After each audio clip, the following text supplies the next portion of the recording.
शुरू करता हूं भाई। मैं आपसे बात किया था सरफेस रफनेस के बारे में, ठीक है ना। सरफेस रफनेस के बारे में बात किया था। सरफेस रफनेस को मेजर करने के क्या तरीके हो सकते हैं? Measurement of surface roughness,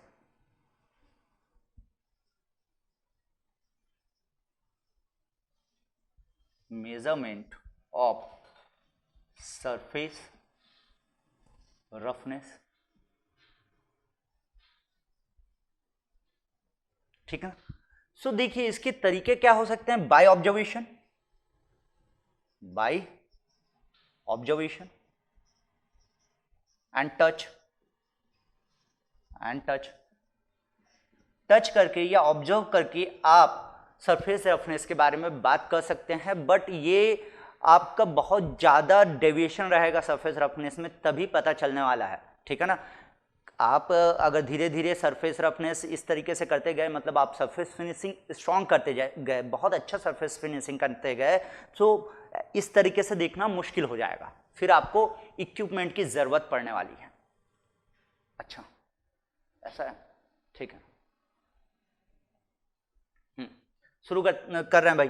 so by observation और टच, जैसे कि मैं बोला दो लकड़ी का सरफेस है, एक रफ है एक उससे फिनिश सरफेस है, तो आप टच करके बता सकते हैं कि कौन सा रफ है और कौन सा फिनिश्ड है। सो ये एक तरीका हो सकता है ऑब्जर्वेशन करके या टच करके सरफेस रफनेस के बारे में बात करने का। दूसरा तरीका है कि आप इक्विपमेंट का इस्तेमाल करें, और एक इक्विपमेंट होता है स्टाइलस बेस्ड इक्विपमेंट। इस इक्विपमेंट से आप सरफेस रफनेस के बारे में बात करते हैं, ठीक है ना। जो प्रोफाइल बनता था वो स्टाइलस बेस्ड इक्विपमेंट से मेजर करके आप प्रोफाइल बनाते थे। That is nothing but a kind of, देखिए बाकी सेटअप तो रहेगा लेकिन उसमें ना एक इस तरीके से पेन जैसा ये है ना मार्कर, वैसा रहेगा, और इसको पूरा कट ऑफ सेक्शन में मैं जितने दूर तक मुझे सरफेस रफनेस मेजर करना है उसमें इस तरीके से अगर मैं चला दूंगा तो मुझे प्रोफाइल मिल जाएगा कि किस तरीके से उस लेयर का प्रोफाइल है। सो उसको बोलते हैं स्टाइलस बेस्ड इक्विपमेंट्स।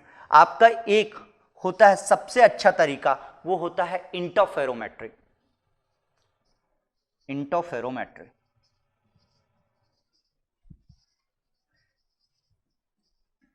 ठीक। इंटरफेरोमेट्री क्या होता है? इंटरफेरोमेट्री में आप इंटरफेरेंस ऑफ लाइट्स के बारे में बात करेंगे। इंटरफेरेंस ऑफ लाइट हम लोग जो बचपन में पढ़ते थे वही कॉन्सेप्ट लगने वाला है। मैं थोड़ा सा रिवाइज कराते हुए आगे बढ़ूंगा। इंटरफेरोमेट्री का एक तरीका होता है आपका टेलीस्कोप।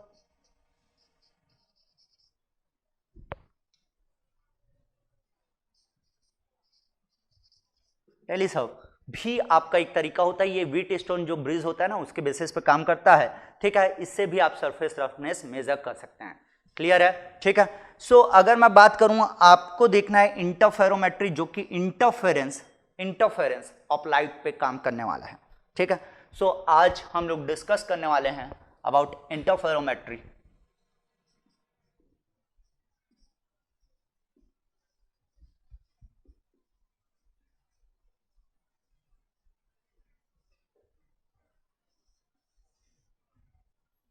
ठीक है, कनेक्ट हो जाइए भाई, सभी कनेक्ट हो जाइए। चलिए, इंटरफेरोमेट्री के बारे में अगर मैं बात करूं आपका, तो क्या है कि आप ना लाइट के इंटरफेरेंस के बारे में बात करने वाले हैं। एक सिंपल एक्सपेरिमेंट हम लोग पढ़ते थे क्लास 9th में, है ना। क्लास 9th 10th में आपके जिस कक्षा के सिलेबस में रहा होगा उसमें पढ़े होंगे। क्या था कि यहां पे एक बोर्ड लगा हुआ था,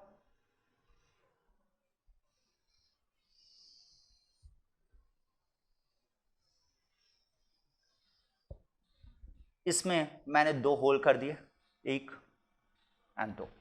इसको मैंने S1 नाम दिया, इसको मैंने S2 नाम दिया। यहां पे एक मोनोक्रोमेटिक लाइट सोर्स रहेगा, मोनोक्रोमेटिक लाइट सोर्स, लाइट यहां पे है, ठीक। सो एक्चुअली जो एम्पलीट्यूड होगा या इंटेंसिटी ऑफ लाइट होगा वो किस पे डिपेंड करेगा? ये जो मोनोक्रोमेटिक लाइट है और ये जो आपका S1 और S2 दोनों के बीच का ये वाला जो डिस्टेंस है वो लाइट का एम्पलीट्यूड और इंटेंसिटी उससे डिसाइड होता है, ठीक है ना। अगर मैं बात करूं ये वाला जो आपका सोर्स 1 सोर्स 2, यहां पे दो आपके जो मैंने होल किए थे बोर्ड पे, ठीक। यहां इसके सामने मैंने एक स्क्रीन रख दिया। This is nothing but a screen, एक स्क्रीन रख दिया। ये मोनोक्रोमेटिक लाइट, ये दोनों सोर्स से निकलेंगे, दोनों सोर्स से निकलेंगे और इस तरीके से हो रहा है। लेट अस अज्यूम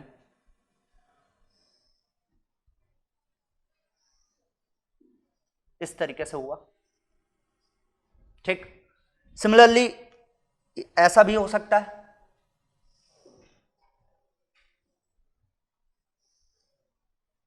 एंड आपको इस तरीके से भी दिख सकता है, ठीक है। तो क्या होगा, इस तरीके से जब दिखेगा तो कहीं पे आपको डार्क शेड दिखेगा, डार्क बैंड दिखेगा, कहीं पे व्हाइट बैंड दिखेगा। जैसे मैंने बोला कि ये अगर आपका व्हाइट बैंड है, ये वाला व्हाइट बैंड है, तो ये आपका डार्क बैंड हो गया, ये आपका डार्क बैंड हो गया। इस तरीके से सुनते रहिए क्या कह रहा हूं मैं, ठीक है। क्या हो रहा है कि यहां पे ना दो सोर्स से आपका लाइट आया, जो मोनोक्रोमेटिक सिंगल लाइट था वो दो जगह से आपका यहां पे आ रहा है और यहां पे इंटरफेरेंस होगा। क्या होगा, इंटरफेरेंस होगा। सो एक व्हाइट बैंड बनाएगा, मतलब आपका दिखेगा। ये क्या है, ये फ्रिंजेस बनेंगे, इसको बोलते हैं फ्रिंजेस। सो व्हाइट डार्क इस तरीके से फ्रिंजेस बनेंगे। अगर आपका जो इनकमिंग लाइट है, सोर्स 1 और सोर्स 2 का इनकमिंग लाइट है, उसके जो वेव लेंथ है, ठीक है ना, फेज डिफरेंस है ना, अगर उसमें मैं बात करूं आपका इस तरीके से है कि λ/2 और आपका फेज डिफरेंस कितना है, λ/2, दोनों का आधा आधा λ/2 है। अगर वो λ/2 का जो पार्ट डिफरेंस है वो ऑड इंटीजर में है, किसमें है, ऑड इंटीजर के मल्टीपल में, ऑड इंटीजर, ठीक। ऑड इंटीजर मतलब क्या हो गया, λ/2 इंटू 1, λ/2 इंटू 3, λ/2 इंटू 5, 3, 5, 7 इस तरीके से है। ये क्या है, आपका इंटीजर है, कौन सा, ऑड इंटीजर। अगर आपको ऑड इंटीजर में दिखा, अगर ऑड इंटीजर में दिखा, तो आपका जो रिजल्टिंग बैंड बनेगा वो बनेगा डार्क बैंड। वो क्या बनेगा, आपका डार्क बैंड,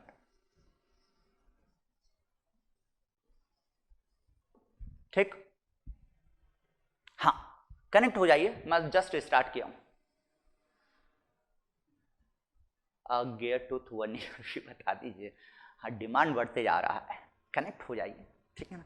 पहले बेसिक चीज़ें जितना अपने को रिक्वायर्ड है ना, सिलेबस के हिसाब से जितनी चीज़ें आती है उस पर पहले बात करेंगे।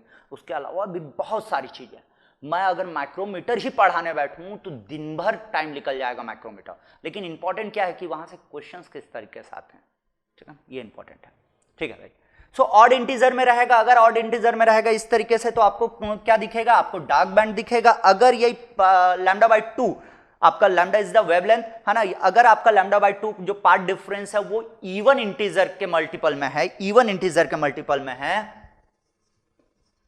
इवन इंटीजर, तो आपको वाइड बैंड दिखने वाला है फ्रिंजेस में। That is your even integer, क्या हो जाएगा, λ/2 इंटू 2, 4 इंटू λ/2, 6 इंटू λ/2, मतलब किस तरीके से हुआ, लैम्डा, 2 लैम्डा, 3 लैम्डा, इस तरीके से आपको दिखा, तो ये देगा आपको वाइट बैंड, वाइट फ्रिंजेस आपको देने वाले हैं, ठीक। अगर मैं बात करूं ये किस तरीके से होता होगा, तो देखिए आपका यहां पे एम्पलीट्यूड और वेवलेंथ में अगर मैं एक ग्राफ देखना चाहूंगा, है ना, एम्पलीट्यूड और वेवलेंथ में एक ग्राफ देखना चाहूंगा, so let us assume S1 का जो लाइट आ रहा है, S1 से जो लाइट आ रहा है वो इस तरीके से है,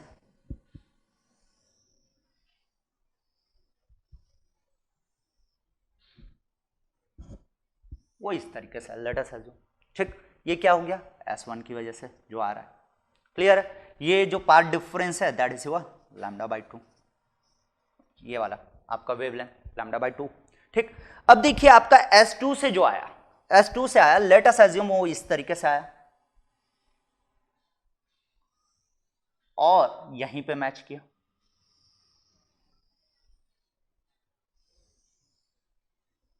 इस तरीके से, लेट अस एज्यूम आया, ये S2 का रहा,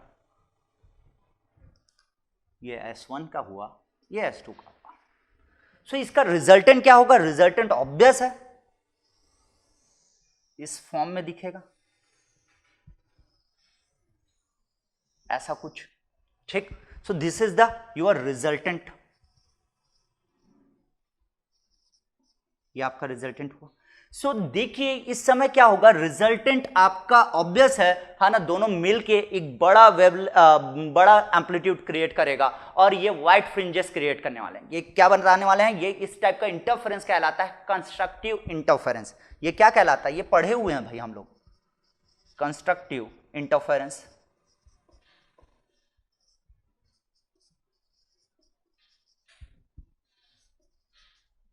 इसमें जो फ्रिंजेस बनेंगे वो किस टाइप के फ्रिंजेस बनेंगे, व्हाइट फ्रिंजेस बनेंगे। ये अपन बेसिक प्रिंसिपल ऑफ इंटरफेरोमेट्री के बारे में बात कर रहे हैं, ठीक है।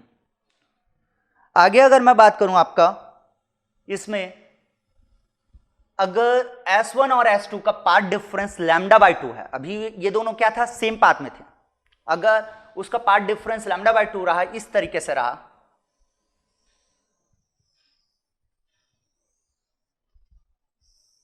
लेट अस अज्यूम ये S1 का लाइट सोर्स रहा, S2 कहां से शुरू होगा, λ/2 के डिफरेंस के बाद, λ/2 के डिफरेंस के बाद, मतलब यहां से शुरू होगा और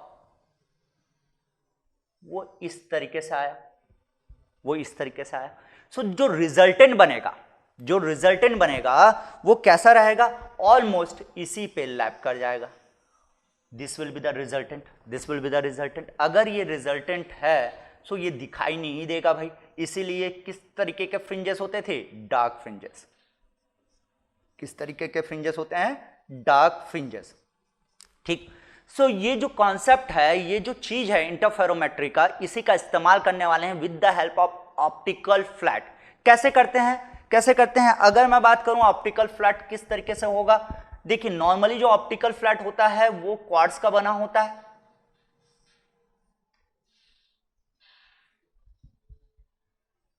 क्वार्ट्ज का बना होगा, ठीक है ना, इस तरीके का रहेगा। इसका साइज होता है नॉर्मली अगर मैं बात करूं तो 8 to 10 mm आपका वो रहेगा इसका विड्थ, और आपको मतलब थिकनेस, और ये देखने को मिलेगा 25 to 300 क्या अराउंड, है ना, आपको ऑप्टिकल फ्लैट देखने को मिलते हैं। This is nothing but what, optical flat. इसी की मदद से अपन इंटरफेरोमेट्री का इस्तेमाल करते हुए चीजों को काउंट करने वाले हैं, चाहे वो सरफेस रफनेस हो, चाहे वो inclination, very very small inclination angle. देखिए एक्चुअली क्या होगा, अगर मैंने बोला एक सरफेस है यहां पे, ये वर्क पीस हो गया, लेट अस अज्यूम, इस्तेमाल करने जा रहे हैं अब इंटरफेरोमेट्री का, ये हो गया आपका वर्क पीस, ठीक, वर्क पीस सरफेस, ये सरफेस हो गया वर्क पीस सरफेस, ठीक। इसमें क्या रख दिया मैं, एक ऑप्टिकल फ्लैट रख दिया,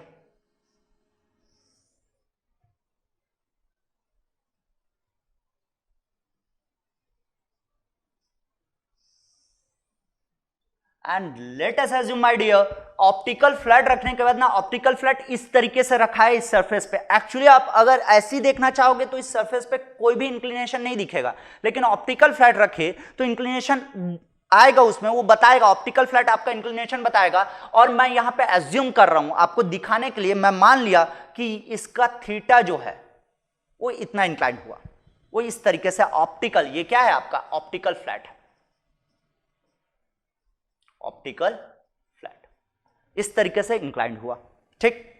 ये आपका सरफेस है, let us assume work piece surface, इसका कट ऑफ लेंथ L है इतना। अब क्या करूंगा, इसमें ना मोनोक्रोमेटिक लाइट सोर्स जो है उसको भेजूंगा, जैसे मैंने बोला एक भेजा यहां पे,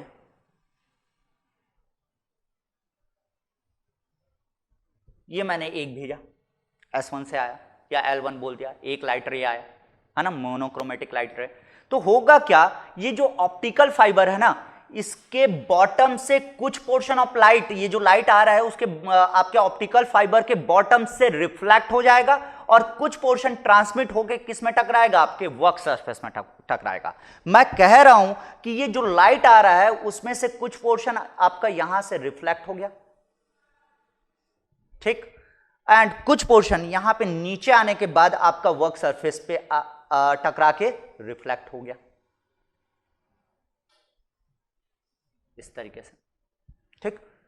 सिमिलरली अगर मैंने बोला यहां पे एक एंड पे एज्यूम कर लेता हूं, एक लाइट सोर्स यहां से आया, एक लाइट सोर्स यहां से आया, और ये कुछ पोर्शन यहीं से क्या होगा, आपका बॉटम ऑफ ऑप्टिकल फ्लैट से यहीं से आपका रिफ्लेक्ट होने वाला है, ये रिफ्लेक्ट हो गया। सिमिलरली यहां से भी आपका जो ट्रांसमिट हुआ है, कुछ portion of light will be transmitted from the bottom of the optical flat, वहां से आपका ट्रांसमिट हुआ है, वो आपका किस पे टकराएगा, वर्क सरफेस पे, और वहां से रिफ्लेक्ट होगा, ये आपका रिफ्लेक्ट हो गया। लेट अस अज्यूम इस तरीके से आपका रिफ्लेक्ट हो गया।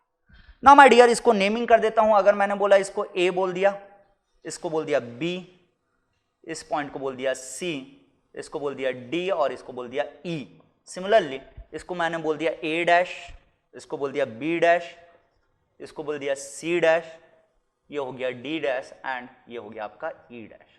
अब ध्यान से सुनिए क्या कह रहा हूं।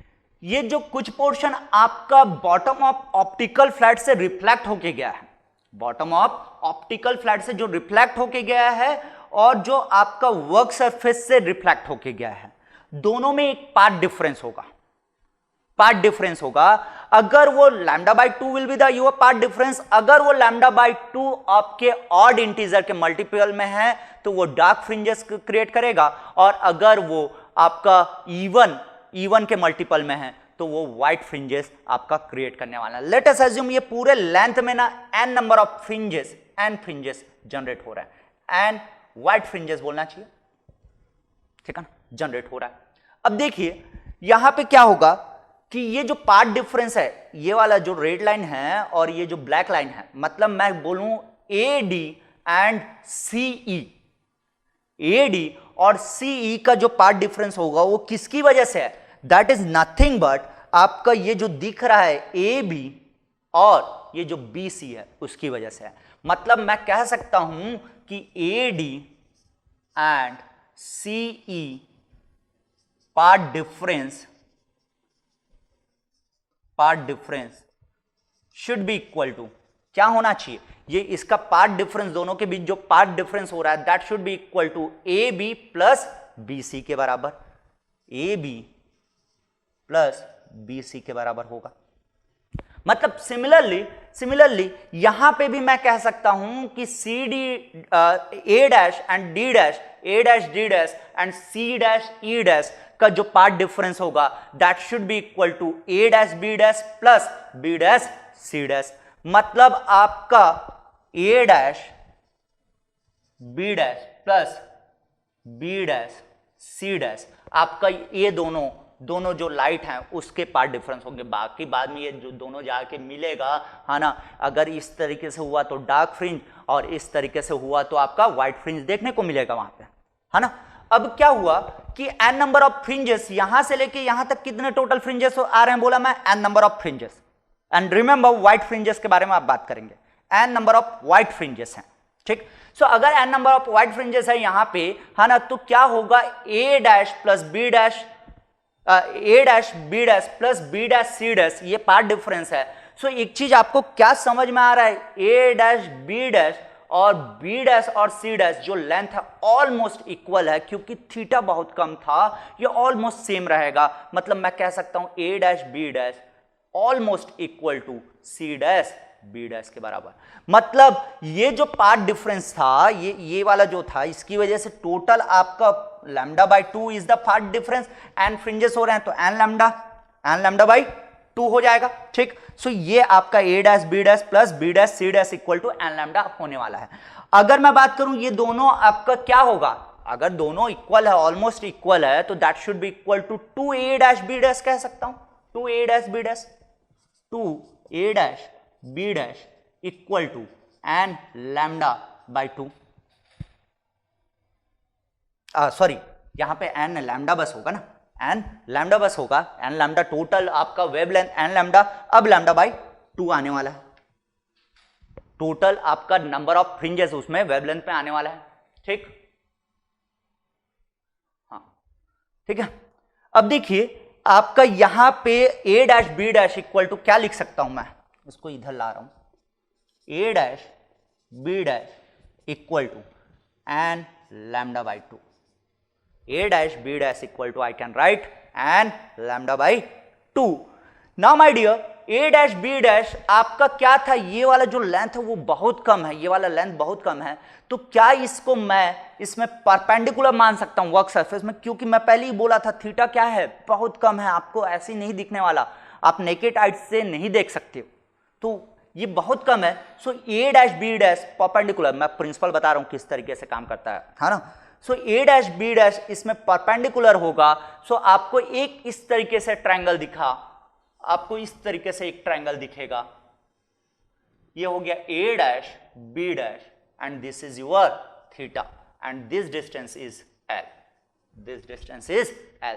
सो अगर इस ट्रायंगल में मैं बोलूंगा A dash B dash and L आपको पता है and this is a right angle triangle, तो क्या मैं tan थीटा इक्वल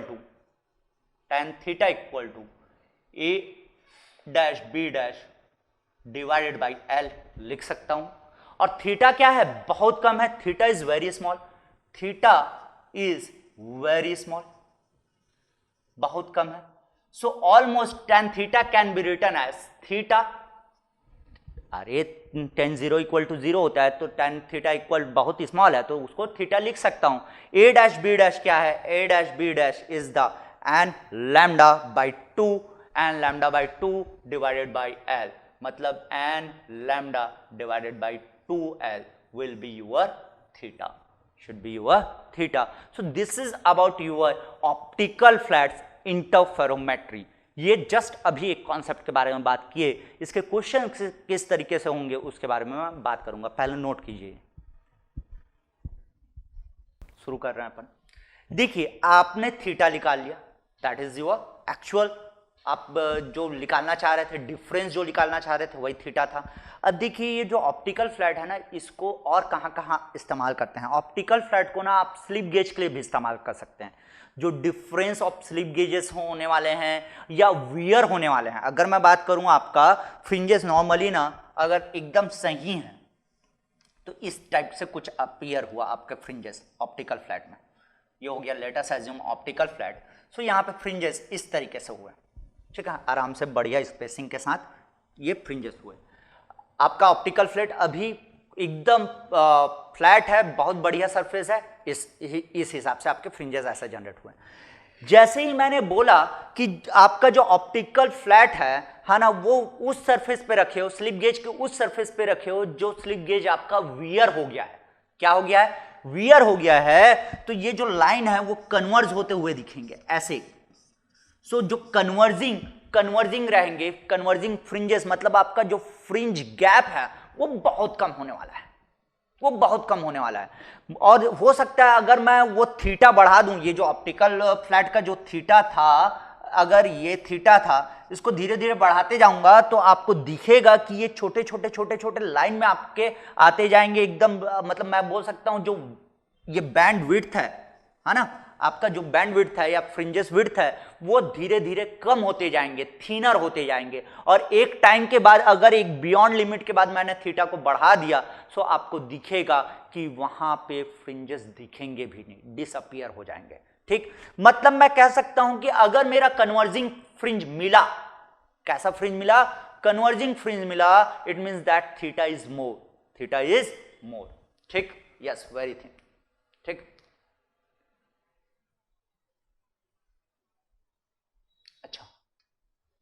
फ्रिंजेस यही बता रहा हूं कि इस तरीके से होता है, सुनते रहो बस।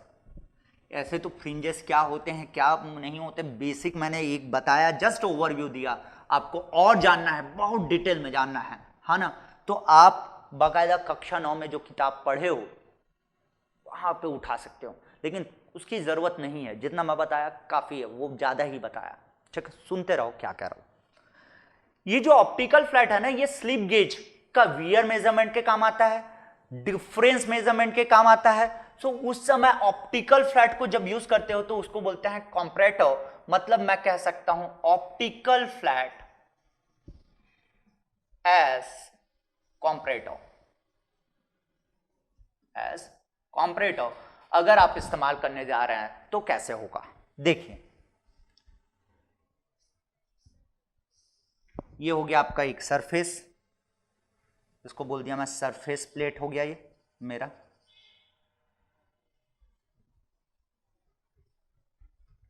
ये क्या हो गया मेरा सरफेस प्लेट। इसमें मैंने रखा स्लिप गेज,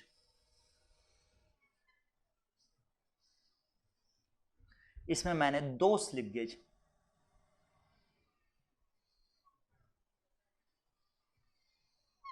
इस तरीके से रखा।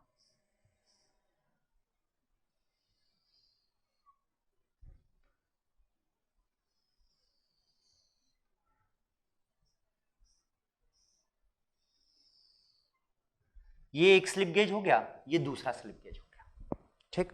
इस पे क्या रखूंगा, ऑप्टिकल फ्लैट, कॉम्पेटेटर नहीं रे, कंपैरेटर, ठीक। हाँ, बियॉन्ड लिमिट नहीं कर सकते हो, यस, ठीक है। अब देखिए ये आपका एक स्लिप गेज है, ये आपका एक स्लिप गेज है। ऑब्वियस है स्लिप गेज आपने एक स्टैंडर्ड से उठाया है तो दोनों का विड्थ क्या है, सेम है। Let us assume width of the slip gauge is L, clear है। यहां पे क्या रखा मैं, एक ऑप्टिकल फ्लैट रखा,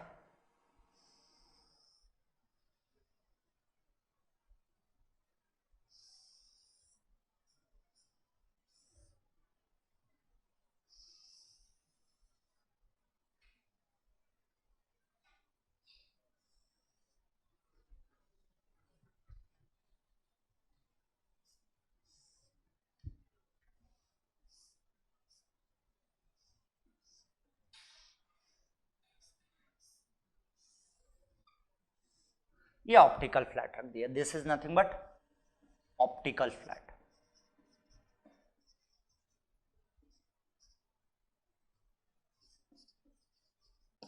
ऑप्टिकल फ्लैट रख दिया। अब देखिए ये वाला जो डिफरेंस है ये साफ साफ दिख रहा है मुझे, यहां से लेके यहां तक का डिफरेंस। लेट अस अज्यूम इसको मैंने मान लिया डेल एच, ये साफ साफ दिख रहा है डेल एच, ठीक। ये जो गैप आया है, ये वाला gap, this is nothing but आपका जो आपने निकाला था, क्या था वो, इसको अगर मैंने ये जो गैप है उसको मान लिया h, अगर इस गैप को मैंने मान लिया h, so h equal to आपका आ जाएगा that is your n lambda by 2, n lambda by 2 आपका ये h हो गया, ठीक। अब देखिए आप अगर देखेंगे इसको मैंने माना, ये जो गैप आया ना, ये जो गैप आया, ठीक, उसको मैंने निकाल लिया, that is your what n lambda by 2, ठीक है ना, हाँ, ठीक है। अब देखिए यहां पे एक चीज और साफ साफ समझ में आ रहा मुझे कि अगर मुझे ये h निकालना है तो ये आपको एक ट्रायंगल दिखा, एक ट्रायंगल दिखा, दूसरा ट्रायंगल यहां पे दिख रहा है। सो दो ट्रायंगल दिखे, ट्रायंगल 1 ट्रायंगल 2, दो ट्रायंगल दिखे from the similar triangle. Late us assume ये वाला जो डिस्टेंस है, ये वाला जो डिस्टेंस है उसको मैंने मान लिया g, अगर ये वाला डिस्टेंस, ठीक। कहां से कहां हुआ, स्टार्ट ऑफ द ये जो आपका स्लिप गेज था वो, और इसके स्टार्ट इधर से अगर मेजर कर रहा हूं तो ये वाला g मैंने मान लिया। सो देखिए सिमिलर ट्रायंगल में ना, इस ट्रायंगल का बेस है आपका g, इस ट्रायंगल का बेस है आपका l, ठीक। सिमिलरली इसका हाइट है h और इसका हाइट है डेल h। सो मैं कह सकता हूं from similar triangle del h divided by g, del h divided by g should be equal to h divided by l, h divided by l, ठीक। सो यहां से del h equal to I can write h equal to कितना है, n lambda by 2 g divided by l, g divided by l। This is the difference of the slip gauge, जो डिफरेंस था। अब यहां से मैं मेजर कर दूंगा कि कितना डिफरेंस आ रहा है दोनों स्लिप गेज में। Del h is the difference of the slip gauge, ठीक। सो देखिए आपको दो चीजें अभी तक मैं बताया, एक थीटा, थीटा क्या था, जो गैप था वो मैंने बताया। दूसरा डेल h जो स्लिप गेज में डिफरेंस था, ये वाला स्लिप गेज और ये वाले स्लिप गेज में जो डिफरेंस था उसको मेजर कर लिए।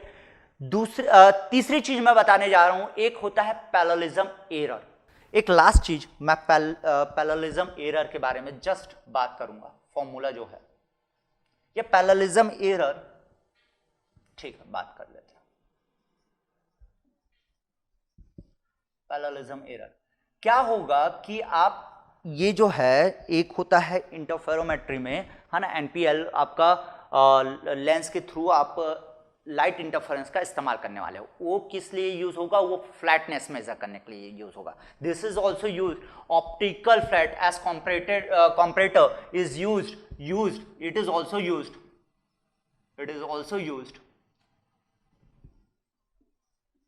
To measure flatness of surfaces. वो फ्लैट है कि नहीं है, फ्लैटनेस ऑफ सरफेसेस या फ्लैटनेस ऑफ स्लिप गेजेस। अभी स्लिप गेजेस के बारे में बात की है, सो स्लिप गेजेस का फ्लैटनेस भी ये काउंट करने के काम आता है। ठीक, अगर आपका जिस सरफेस का फ्लैटनेस मेजर करने जा रहे हो वो सरफेस बहुत बड़ा है, नॉर्मली अगर 25 mm तक है तो कोई दिक्कत नहीं है, सिंगल रीडिंग में आप बात करते हो। ठीक, अगर मोर देन 25 है, फॉर एग्जांपल मैंने बोला 100 mm है, ठीक, सो उस समय क्या करोगे? आपका एक पैरेललिज्म एरर काउंट करना पड़ता है। क्या करते हैं कि रोटरी टेबल का इस्तेमाल करेंगे। किसका इस्तेमाल करेंगे? रोटरी टेबल का। ये लेट अस अज्यूम ये रोटरी टेबल है, यहां पे वर्कपीस को रख दिए और यहां पे आपका ऑप्टिकल फ्लैट रखा हुआ है, इधर से लाइट आ रहा है, लेंसेज वगैरह जो भी है वो सेटअप इधर है सेटअप है। यहां पे आपका ऑप्टिकल फ्लैट रखा हुआ है, इस तरीके से आपका ऑप्टिकल फ्लैट रखा हुआ है और यहां पे आपका वर्कपीस रखा हुआ है, लेट अस अज्यूम। ठीक, ये वर्कपीस पे आपका ऑप्टिकल फ्लैट आपने पुट कर दिया। अब देखिए क्या होगा कि पहला रीडिंग जब मैं लिया, जिस पर्टिकुलर पोजीशन पे मैंने पहला रीडिंग लिया, लेट अस अज्यूम उसमें आया number of fringes is n1. n1 is the number of fringes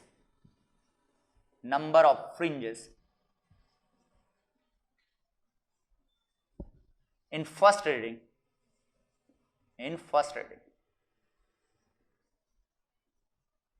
पहले रीडिंग में आपका नंबर ऑफ फ्रिंजेस कितना हो गया? n1. दूसरा अगर मैं बोला कि यहीं पे है, और ये कब इस्तेमाल करेंगे? जब आपका जिस सरफेस का फ्लैटनेस मेजर करने जा रहे हो वो काफी लार्ज है। तो अब दूसरा रीडिंग किस तरीके से लूंगा? ये जो टेबल वर्कपीस किस में रखा हुआ था? रोटरी टेबल पे। सो वो उसको ना घुमाऊंगा मैं। कितने से घुमाऊंगा? थ्रू 180 डिग्री और उस पे रीडिंग लूंगा। लेट अस अज्यूम आपका जो फ्रिंजेस आए n2 is the number of fringes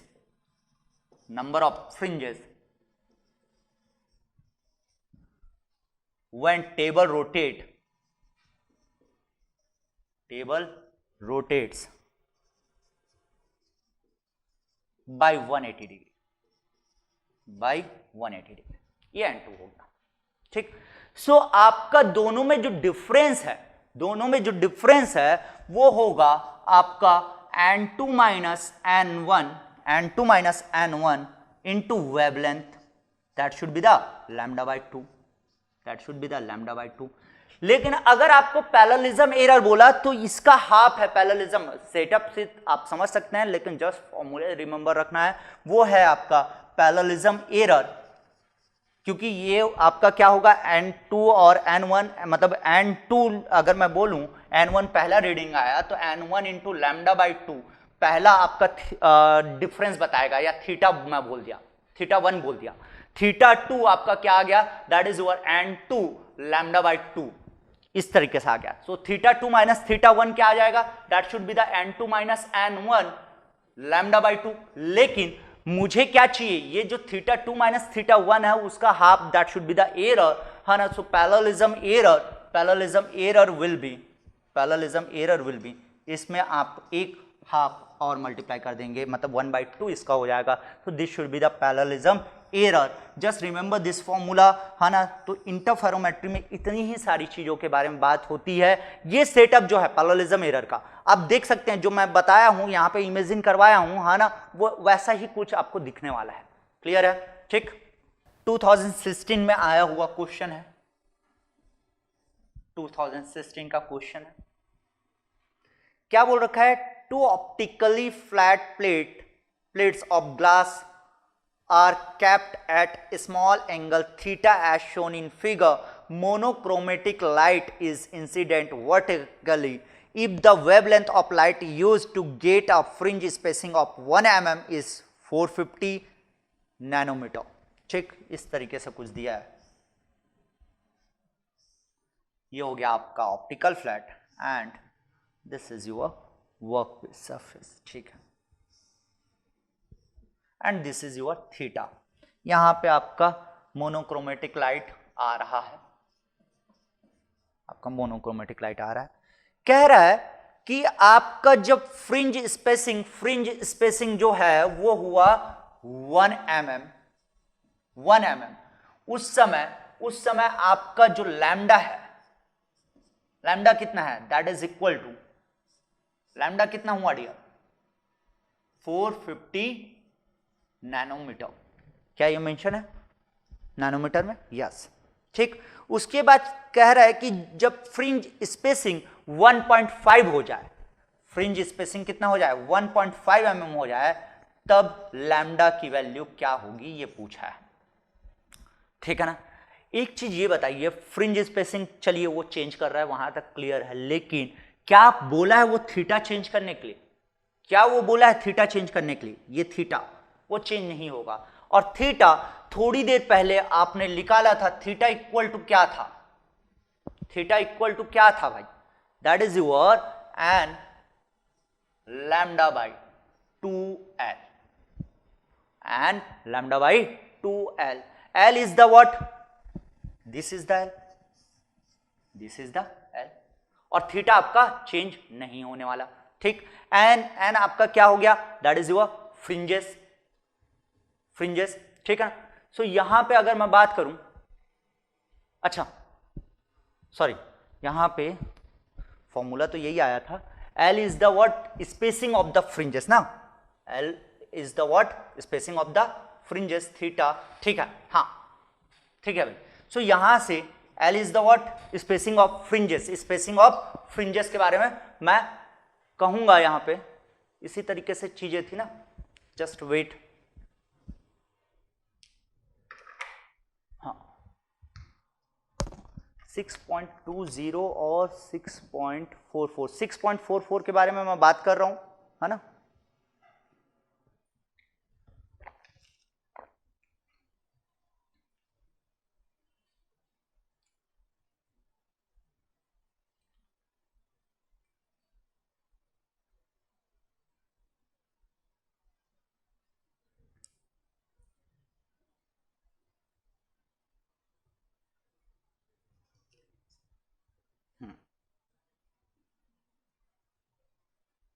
ठीक है,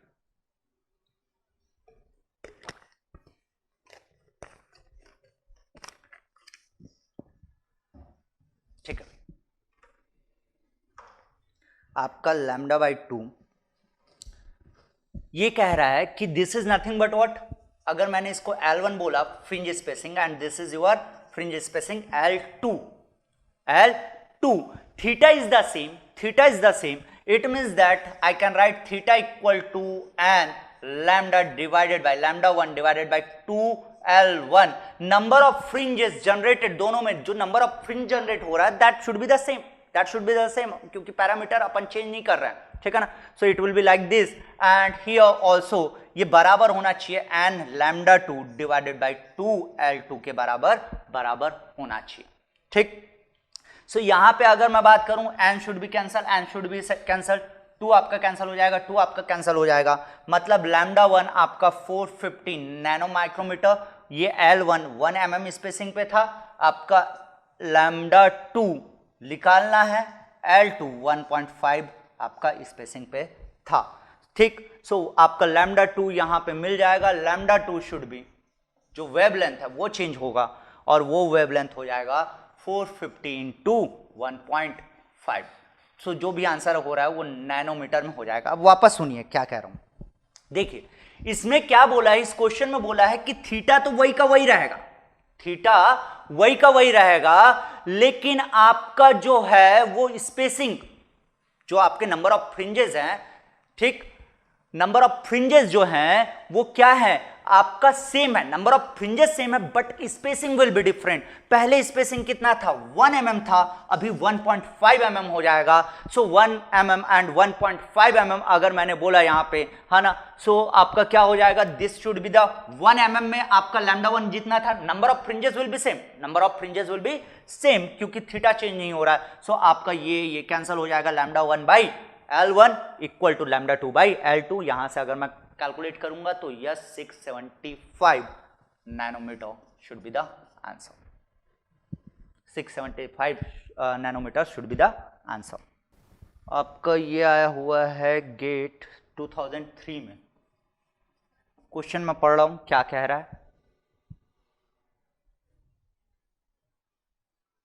हाँ ठीक है, हो गया है ना, क्वेश्चन है ना 6.20, ये क्वेश्चन है आपके गेट एकेडमी के किताब में, मैं पढ़ रहा हूं क्या बोल रहा है। 2 slip gauges of width 10 mm measuring 1 mm and 1.02 mm, एक का मेजर कर रहे हो तो वो हो रहा है 1.00 mm और दूसरे का आपका आ रहा है 0.002 mm गिवन। सो दोनों में डिफरेंस कितना हो जाएगा, दोनों में डिफरेंस कितना हो जाएगा, del H equal to 0.002 mm, 002 mm आपका आया। हाँ वो कट ऑफ सेक्शन भी रहेगा, वो डिपेंड करता है, यहां पे एल अपन थीटा के टर्म्स में बात करेंगे, सो that should be the fringe spacing होगा, वो फ्रिंज स्पेसिंग होगा। Theta will be the air gap, इस तरीके से आपको काउंट करना रहेगा। चलो क्या कह रहा है ये, आगे पढ़ रहा हूं है ना, इसी क्वेश्चन के बारे में बात कर रहा हूं।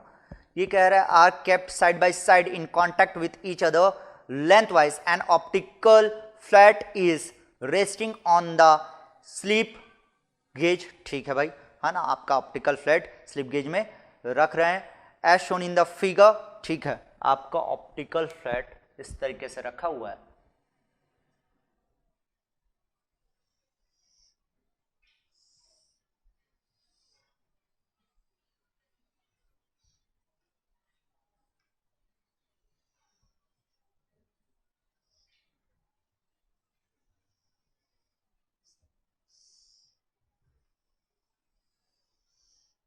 ये फिगर दे रखा है आपको, ठीक, ये आपका ऑप्टिकल फ्लैट हो गया।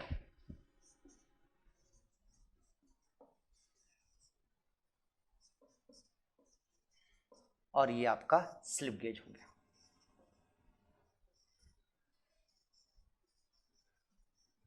ठीक, साइड बाय साइड रखें, साइड बाय साइड क्वेश्चन में मेंशन है। एक्चुअली जो अभी फिगर बताया था आपको वो इस तरीके से दे रखा है, ये ऊपर से टॉप व्यू दिखा रहा है इसमें, लेकिन ये इस तरीके से कुछ है। अगर सामने से देखेंगे तो आपको 2 स्लिप गेजेस ऐसे दिखेंगे। ठीक, इसमें थोड़ा सा, एक का हाइट कितना है 1 mm, दूसरे का 1.002 mm, इस तरीके से कुछ है। और यहां पे आपने ऑप्टिकल फ्लैट को रखा है, ये आपका ऑप्टिकल फ्लैट रखा हुआ है। ठीक, ये कितना हो गया, ये वाला डेल एच हो गया, और डेल एच इक्वल टू कितना हो गया 0.002 mm, ये दे रखा है क्वेश्चन में, ये दे रखा है। ठीक, दोनों के बीच गैप नहीं है, इसका विड्थ है 10 mm, इसका विड्थ भी है आपका 10 mm, ये क्वेश्चन में मेंशन है ना, 10 mm 10 mm। साथ के साथ कह रहा है मोनोक्रोमेटिक लाइट ऑफ वेवलेंथ 0.00058928, आपका लैम्डा दे रखा है 0.00058928। ठीक, नैनोमीटर आपको लैम्डा दे रखा है। ठीक है, कह रहे the total number of straight fringes that can be observe on both slip gauges, दोनों स्लिप गेजेस में टोटल है ना नंबर ऑफ फ्रिंजेस कितने होंगे। ठीक, टोटल नंबर ऑफ फ्रिंजेस कितने होंगे दोनों स्लिप गेजेस में बोला है। आप जो एन निकालोगे वो किसके लिए होता था, एक स्लिप गेज के लिए, आपको दोनों के लिए बोला है, मतलब n निकालने के बाद इतना मुझे समझ में आता है कि that should be the multiplied by 2। So my dear, यहां पे अगर मैं बात करूं, आपको ये जो दिख रहा है ये आपका सरफेस हो गया, ठीक है, इसको बनाने की जरूरत नहीं थी, ये सरफेस हो गया। सो यहां पे ये g कितना हो जाएगा, अभी g कितना हो जाएगा, साइड बाय साइड रखा है तो g इसी के बराबर हो जाएगा, g इसी के बराबर हो जाएगा, ठीक है ना।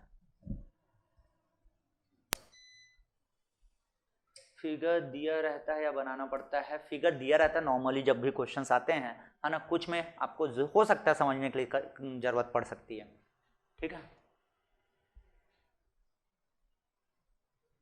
हमेशा कांस्टेंट रहेगा, यस, ठीक है ना। यहां पे अगर मैं बात करूं, सुनिए क्या कह रहा हूं मैं, आपका g क्या हो जाएगा, वो 10 के बराबर हो जाएगा, g is also 10, l is also 10 and del H equal to आपका हो गया 0.002 mm, ये सब mm में दे रखा है, क्वेश्चन में मेंशन है। लैम्डा इक्वल टू आपको दे रखा है 0.000582928 नैनोमीटर। अब देखिए आपके पास फॉर्मूला क्या था भाई, यहीं पे तो सिमिलर ट्रायंगल से निकाला था क्या, यहीं पे तो ये सिमिलर ट्रायंगल से निकला था ना, इस तरीके से, ये था आपका, ये था h, और h इक्वल टू क्या था आपका n lambda by 2, n lambda by 2 आपका h था।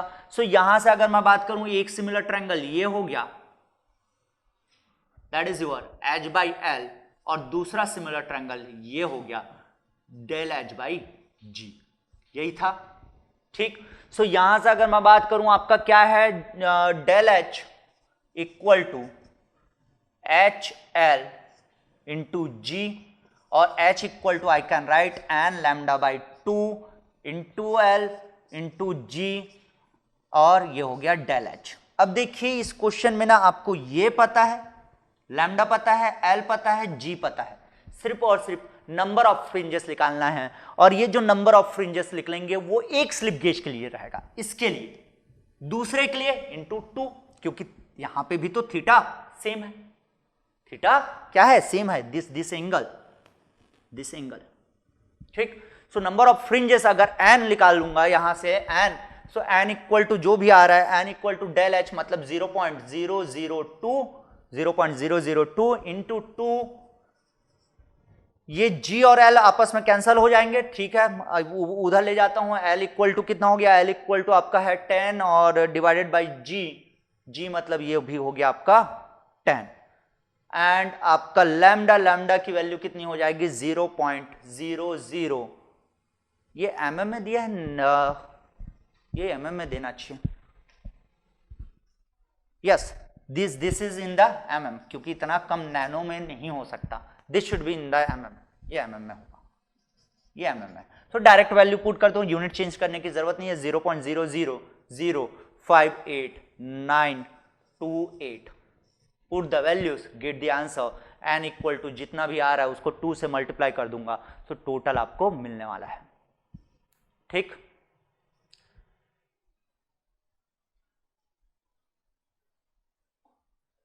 हाँ, टेस्ट सीरीज आप बाय कर सकते हैं, और जितना पूरे सब्जेक्ट नहीं, जितना प्रिपेयर किए उसके साथ साथ देना शुरू कीजिए टेस्ट सीरीज। कितना आ रहा है n की वैल्यू बताइए, n की वैल्यू 6.7879, इसको 2 से मल्टीप्लाई करूंगा तो 2 into N should be total number of fringes, कितना आ रहा है 13.4,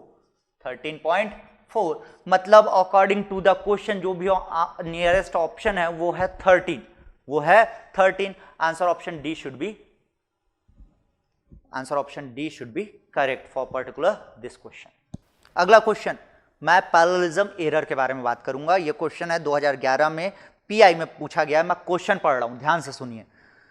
observation of a slip gauge on flatness interferometer produced fringe counts numbering 10 and 14 for 2 readings.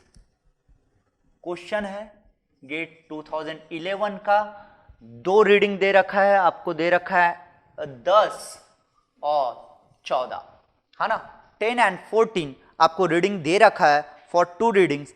The second reading is taken by और the setup by 180 rotating the setup by 180 degree. ये कह रहा है कि ये दूसरा रीडिंग को कब लिए, जब सेटअप को आप 180 डिग्री से घुमाए, मतलब N2। ये क्या था, N1। क्वेश्चन मेंशन है भाई साहब साहब। N1 इज 10 पहला रीडिंग, जब आपने 180 डिग्री से घुमा दिया तो N2 equal to 14। Assume the both faces of slip gauge are flat and wavelength of the radiation is 0.5086 micron. Lambda दे रखा है 5086 माइक्रोन में दिया है। उसके बाद पूछ रहा है parallelism error in micron between two faces of slip gauge is. Parallelism error पूछा है। पैरेललिज्म एरर क्या होता है, दैट इज यूर N2 पहला रीडिंग माइनस दूसरा रीडिंग, मतलब आपका 180 डिग्री में जो रोटेट करके रीडिंग लिए वो, माइनस N1 जो पहला रीडिंग था वो, डिवाइडेड बाय 2 इसका हाफ, इनटू आपका wavelength divided by 2। This is nothing but parallelism error. यही तो था पैरेललिज्म एरर। अगर मैं ये पैरेललिज्म एरर काउंट करूंगा तो कितना हो जाएगा, 4 डिवाइडेड बाई 2 इंटू 4 कहां से आया, ये 14 है, ये 10 है, सो 4 divided by 2 into lambda divided by 2। सो ये आ रहा पैरेललिज्म एरर लैम्डा के बराबर। लैम्डा कितना है, 0.5086 माइक्रोन। 0.5086 माइक्रोन, मतलब सेम का सेम, सेम का सेम। और माइक्रोन में ही पूछा था, यस माइक्रोन में ही पूछा था। Answer option C is correct for particular this question. So interferometry से क्या क्या चीजें आ सकती है, हो सकता है ऑब्जेक्टिव आपका थ्योरेटिकल आए कि ये पूछ दे कि स्लिप गेज का फ्लैटनेस किससे मेजर करते हो, ऑप्टिकल फ्लैट से। किससे मेजर करते हैं, ऑप्टिकल फ्लैट से, ठीक। सो this is about your what interferometry की जो बेसिक रिक्वायरमेंट्स थे वो मैंने आपको बता दिया, ठीक है। इसके अलावा आज मैं आपसे डिस्कस करने वाला हूं थ्रेड मेजरमेंट के बारे में। थ्रेड मेजरमेंट के बारे में मैं बात करने वाला हूं, उसी की ओर चलते हैं अब। सबसे पहली बात मैं क्या बात करने वाला हूं, हेडिंग डाल लीजिए, थ्रेड मेजरमेंट। थ्रेड मेजरमेंट,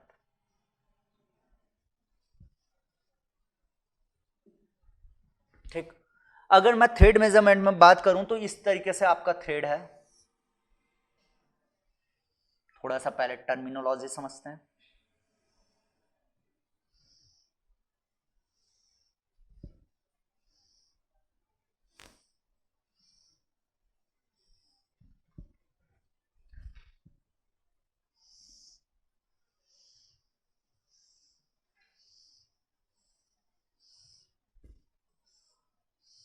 इस तरीके से है थ्रेड, ठीक है। अब देखिए यहां से लेके यहां तक का डिफरेंस जो होता है, एक ही एक्सटर्नल थ्रेड के बारे में बात कर रहा हूं, इंटरनल थ्रेड के बारे में भी सिमिलरली आप बात कर सकते हैं, ठीक है। ये कहलाता है मेजर डाया, मेजर डाया, ठीक। ये वाला जो डिफरेंस होगा ये कहलाता है माइनर डाया,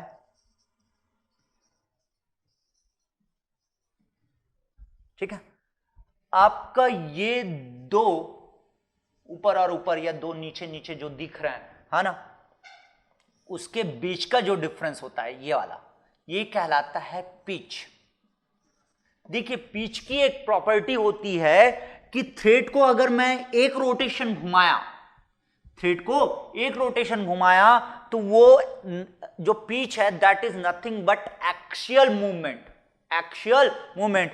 इसको अगर एक रोटेशन घुमाओगे तो वो पिच के बराबर ही चलेगा अगर आपका सिंगल स्टार्ट थ्रेड है तो। सिंगल स्टार्ट, है ना, single start, double start, multiple start भी हो सकता है।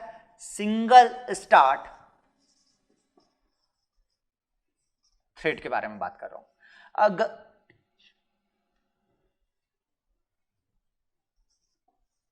सिंगल स्टार्ट थ्रेड के बारे में बात कर रहा हूं।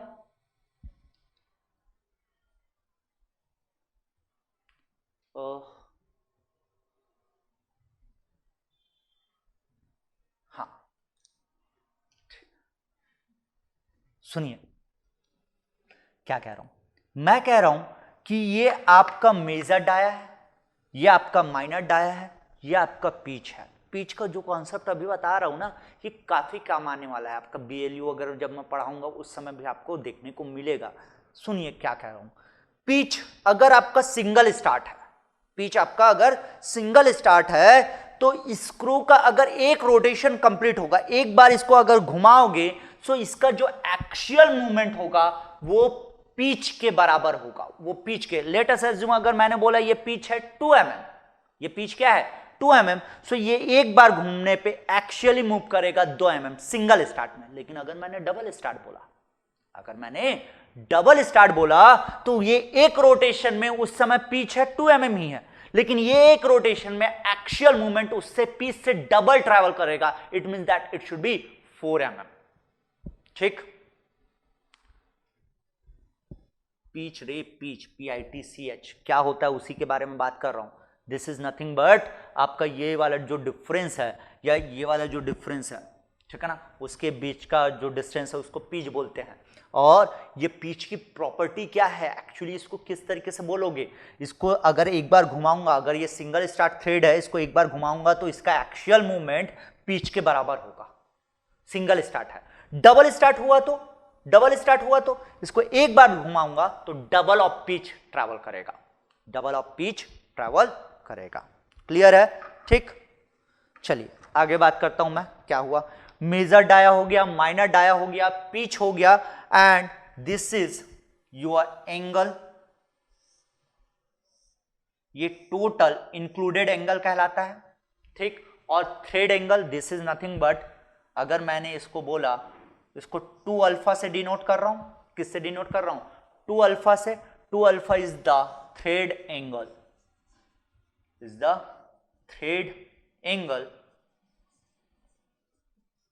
ठीक, अगर मैं थ्रेड एंगल के बारे में बात करूं तो नॉर्मली 2-3 आपके जो थ्रेड होते हैं उसके बारे में आपको थ्रेड एंगल पता होना चाहिए। अगर मैंने बोला आपको, एक होता है एक्मे थ्रेड, एक्मे थ्रेड, एक होता है आपका मैट्रिक थ्रेड, जो सबसे ज्यादा, कुछ नहीं बोला है मतलब, या एम एम एम जो डिनोट करता है, M is your metric thread. ठीक है ना, मैट्रिक थ्रेड के बारे में ही बात करता है वो। ठीक, acme thread, metric thread, square thread. So ये सब में आपको एंगल पता होना चाहिए। अगर मैं बात करूं तो एक्मे थ्रेड में आपका एंगल होता है that is your 2 alpha equal to होगा 29 डिग्री। आपका इसमें होता है 2 alpha equal to 60 degree metric thread में। आपका ये होगा 2 alpha equal to square thread में 90 डिग्री। सो ये पता होना चाहिए भाई, ये पता होना चाहिए, ये बेसिक है। ठीक, सो ये आपका हो गया थ्रेड एंगल। पिच हो गया। एक इंपॉर्टेंट है, एक इंपॉर्टेंट है, एक होता है पिच डायमीटर, जिसपे आप, जिससे स्पेसिफाई करते हैं किसी थ्रेड हो। सिमिलरली गियर में भी आपका एक होता है पिच सर्कल, इमेजिनरी होता है। सिमिलरली यहां पे जो पिच होता है वो इमेजिनरी होता है, यहां पे स्पेसिफाई करूंगा। और चीजें सेम है भाई, जैसे गियर में था, इसके लिए भी रिक्वायरमेंट सेम रहेगा। ठीक है, सो ये आपका पिच लाइन, अगर मैंने बोला इसको, ये जो ब्लैक कलर बनाया, this is my pitch line, pitch line, इसी से स्पेसिफाई करने वाला हूं। और यहां पे वापस से एक ड्रॉ किया, ये भी आपका कहलाएगा pitch line. And this diameter is known as pitch diameter. ये वाला जो डायमीटर होगा यहां से लेके यहां तक, पिच लाइन, दोनों पिच लाइन का जो डिफरेंस होगा, ये वाला, ये कहलाता है PCD, पिच सर्कल डायमीटर, और pitch diameter, pitch circle diameter, PCD। अब देखिए, इसमें इतने सारे टर्मिनोलॉजीज हमने देख लिया, इतने सारे टर्मिनोलॉजीज।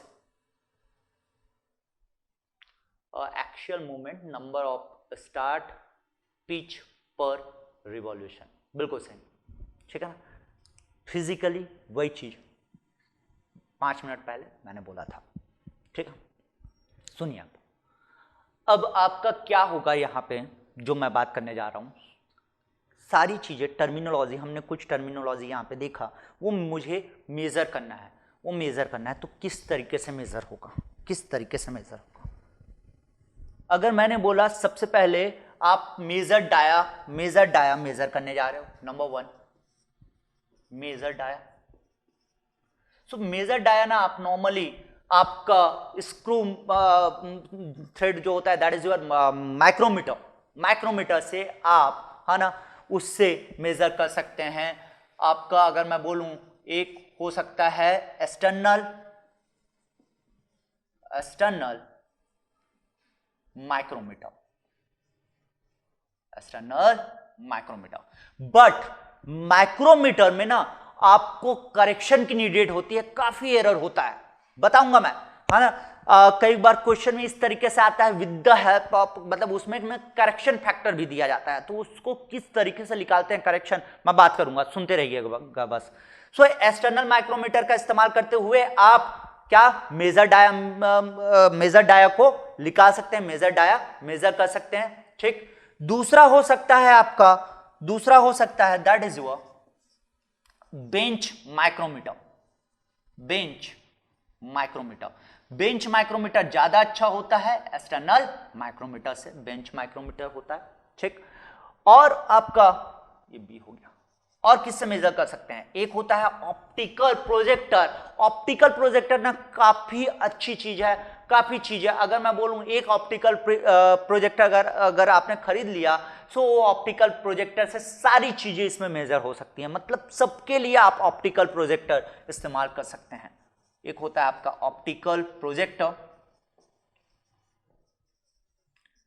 एक होता है आपका tool maker, tool makers microscope.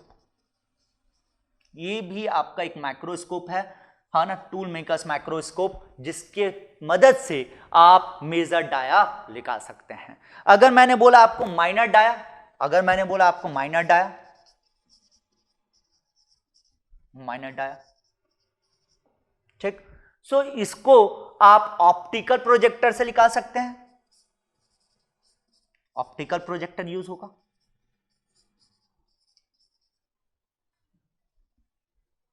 Optical projector इस्तेमाल करते हैं। ये जो मैं लिखवा रहा हूं इसीलिए लिखवा रहा हूं, ये चीजें आपके कॉपी में होना चाहिए। जस्ट एक रीड करोगे ना तो कभी भी क्वेश्चन आ सकता है कि भाई किससे मेजर करते हैं, सो वो आपको ध्यान होना चाहिए, ठीक है ना।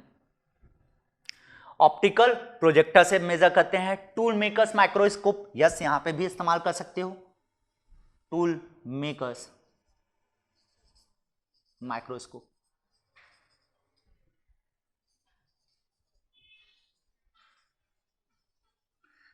आपका एनुअल पिन माइक्रोमीटर भी इस्तेमाल किया जाता है माइनर डाया के लिए।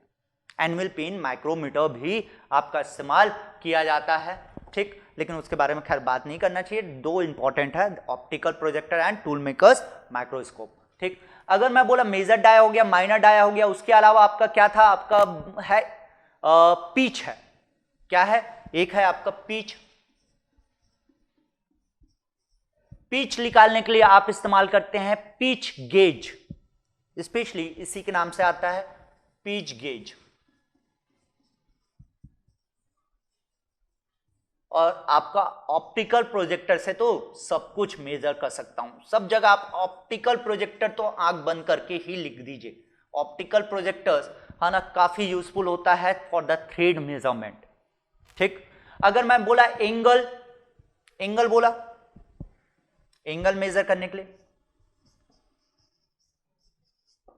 एंगल, सो एंगल भी आपका एंगल गेज आता है, और ऑप्टिकल प्रोजेक्टर से भी आप एंगल मेजर कर सकते हैं, optical projector.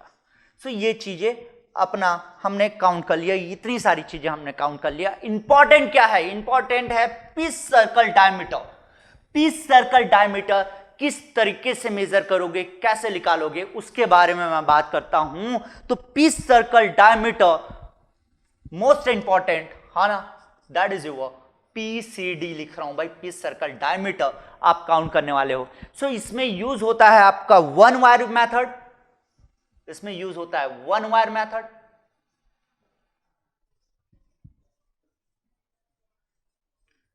To wire method,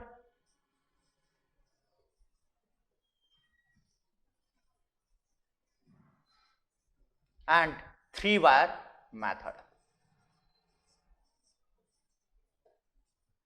तीन चीजें यूज होती है। One wire method normally prefer नहीं किया जा सकता, नहीं किया जाता, क्योंकि उसमें जो चीजें चाहिए, जो रिक्वायरमेंट है, वो एकदम एग्जैक्ट रिक्वायरमेंट होनी चाहिए। तो नॉर्मली आप बात करते हैं 2 और 3, क्योंकि स्टेबिलिटी जितने वायर बढ़ते जाएंगे, 2 और 3 के बारे में मैं बात कर रहा हूं। वन वायर मेथड में क्या होगा कि एक ही वायर रखोगे और माइक्रोमीटर के हेल्प से, with the help of micrometer के हेल्प से आप क्या निकालने वाले हो, पिच सर्कल डायमीटर निकालने वाले हो। तो इसमें तकलीफ क्या होगी, स्टेबिलिटी, एक तो स्टेबिलिटी, और इसके लिए आपका जो वायर डायमीटर है और जो माइक्रोमीटर है वो एकदम एग्जैक्ट उस रेंज में होना चाहिए जिसको आप मेजर करने जा रहे हो। सो इसीलिए ये प्रीफर नहीं होता, ये और ये, इसमें with the help of correction factor, है ना, ये और ये आप इस्तेमाल कर सकते हैं। अब सुनिए क्या होता है, 2 वायर मेथड और 3 वायर मेथड दोनों सेम है, ज्यादा चीजें नहीं बदलेंगी, ठीक है ना। क्यों इस्तेमाल होगा भाई, 2 वायर मेथड जब आ गया था, सो 3 वायर मेथड की जरूरत क्यों पड़ी। सो देखिए 2 वायर मेथड में क्या कर रहे हैं हम लोग, 2 वायर मेथड में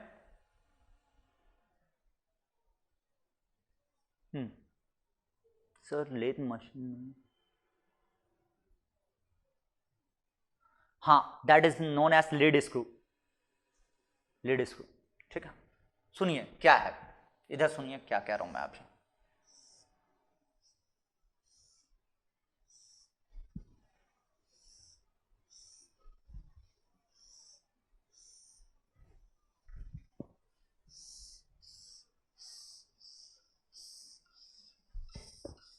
इस तरीके से लेटेस्ट एज्यूम आपका थ्रेड है, ठीक। आप क्या करेंगे, आपका वायर होता है, wire is nothing but a kind of roller हो गया, ठीक है ना। आपके पास ना अलग अलग साइज के इस तरीके से वायर रहेंगे, बाकायदा वायर का बॉक्स आता है, इस तरीके से वायर रहेंगे। अब क्या करूंगा, इस वायर को ना यहां पे रखूंगा, इस वायर को यहां पे रखूंगा, और जितनी चीजें मैं अभी पढ़ाने वाला हूं या जो फॉर्मूला मैं अभी देने वाला हूं वो आपका बेस्ड है बेस्ट वायर साइज पे। किस पे, बेस्ट वायर साइज पे। और ये बेस्ट वायर साइज क्या होता है, बेस्ट वायर साइज कहता है, बेस्ट वायर साइज कहता है कि इस वायर को अगर मैं यहां पे रखूंगा फॉर द मेजरमेंट, जैसे कि मैंने रखा, यहां पे एक वायर रखा, ठीक, दूसरे साइड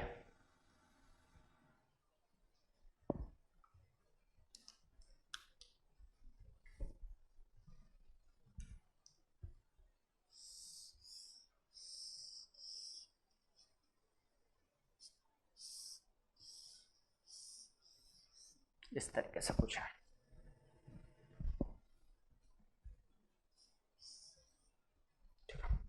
दूसरे साइड ये पहला वायर रखा, दूसरे साइड ये दूसरा वायर,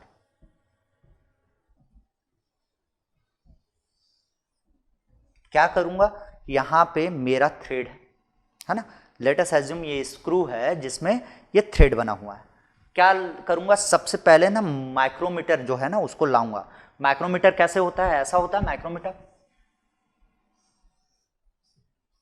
यहाँ पे ऐसा बना रहेगा, ये होल्डर रहेगा और यहाँ पे रीडिंग लोगे, इस तरीके से कुछ बना रहता है। मतलब ये वाला इंड और ये वाला इंड के बीच में इसको फंसाऊंगा, ये माइक्रोमीटर इमेजिन कर पा रहे हैं, ठीक, ये हो गया इसमें थ्रेड, इसके बीच में ऐसा फंसाऊंगा माइक्रोमीटर को, ठीक। माइक्रोमीटर को फंसाया, इसमें वायर डाला, इधर भी वायर डाला, दोनों साइड एक एक वायर डाला मैं, ठीक। और वो वायर डिसाइड करूंगा मैं बेस साइज वायर, ठीक। ऑब्वियस है बेस्ट साइज वायर प्रैक्टिकली नहीं मिलता, लेकिन जो चीजें हम लोग पढ़ेंगे है ना वो बेस्ट वायर साइज पे। और बेस्ट वायर साइज क्या होता है उसके बारे में मैं बात कर रहा हूं, सुनिए क्या किया, समझ में आया।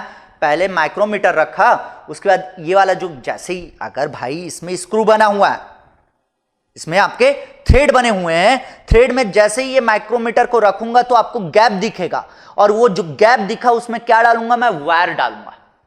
क्या डालूंगा, वायर डाला और यहां पे आपका मतलब इस साइड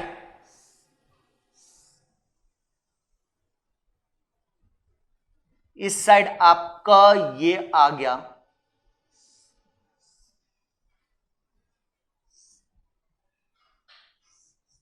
ठीक है। ये एक पोर्शन हो गया माइक्रोमीटर का ये वाला पोर्शन हो गया, लेट अस अज्यूम। दूसरा ये वाला पोर्शन यहां पे दिखेगा नीचे,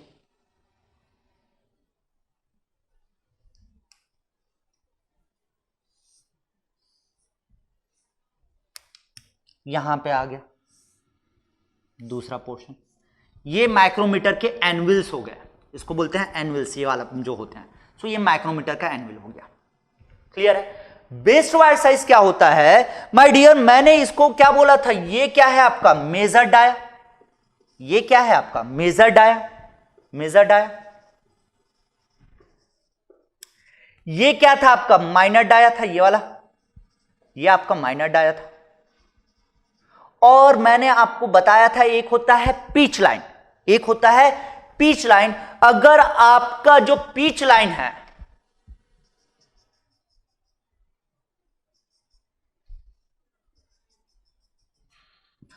अगर आपका जो पिच लाइन है, जो पिच लाइन है वो इसके कांटेक्ट पे आपका जैसे ही वायर रखोगे थ्रेड में, सो थ्रेड के दो पॉइंट को वायर एक साइड इधर और एक साइड इधर, मतलब आप समझिएगा इसमें थ्रेड है, और थ्रेड में मैं वायर जैसे ही डालूंगा, सो भाई थ्रेड का अगर ये इस तरीके से थ्रेड है तो थ्रेड का एक साइड टच करेगा, थ्रेड का दूसरा साइड टच करेगा वायर। मतलब यहां पे एक टच हुआ, यहां पे एक टच किया, आपके थ्रेड को कौन टच किया, वायर, है ना। सो अगर आपने उस डायमीटर का वायर लिया जो एग्जैक्टली पिच लाइन पे टच कर रहा है, सो उसको बोलते हैं बेस्ड वायर साइज। वापस रिपीट कर रहा हूं, सुनिएगा। ठीक है ना, सुनिए क्या है। मैं कह रहा हूं कि आपने एक वायर डायमीटर इस तरीके से लिया कि वो जब वायर डायमीटर, उस डायमीटर का वायर जैसे ही इसमें पुट करूंगा मैं, जैसे ही इसमें डाला मैं, है ना, सो वो उस पॉइंट पे टच किया जहां पे से आपका पिच लाइन गुजर रहा है, या मैं कह सकता हूं touching the same point at the pitch line. ठीक, टचिंग द थ्रेड्स, जो वायर है वो थ्रेड्स को टच करेगा एट द पिच लाइन। सो इसको बोलते हैं बेस्ड वायर साइज। अब सुनिए क्या है, डेरिवेशन में नहीं जाना है अपने को, जस्ट अगर मैं बात करूं तो क्या चीजें होंगी ध्यान से सुनिएगा। ठीक है, ये जो है यहां से लेके यहां तक का डिस्टेंस, ये जो रेड मैंने एनविल ड्रॉ किया है, किसका, माइक्रोमीटर का, ये रेड एनविल ड्रॉ किया है माइक्रोमीटर का, ये आपका क्या है, रीडिंग ओवर द वायर, मतलब यहां से लेके यहां तक का डिस्टेंस, इसको मैं बोलूंगा reading over wire. This is known as reading over wire, और इसको मैंने डिनोट कर दिया, लेट अस अज्यूम मैंने एम से बता दिया इसको। So M is the reading over wire.